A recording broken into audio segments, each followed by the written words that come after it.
Hello friends, Radhe Radhe. कैसे हैं आप? आज मैं बना रही हूँ सिंघाड़े के आटे की पकौड़ी। मैंने एक बाउल में आलू को मैश किया, उसमें सिंघाड़े का आटा और थोड़ा सा अरारोट डाला। उसमें मैंने धनिया, हरा मिर्चा और नमक डाल के उसको मिलाया है। फिर थोड़ा थोड़ा पानी डाल के उसका मैंने थोड़ा थिक पेस्ट बना लिया है। फिर मैंने चटनी पीसी है। चटनी में मैंने अदरक, हरा मिर्चा, पुदीना, नमक और नींबू डाल के बढ़िया सी ग्रीन चटनी पीसी है।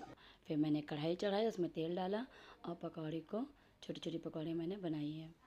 फिर इसके बाद मैंने सबको सर्व किया लड्डू के साथ। बाय, राधे राधे।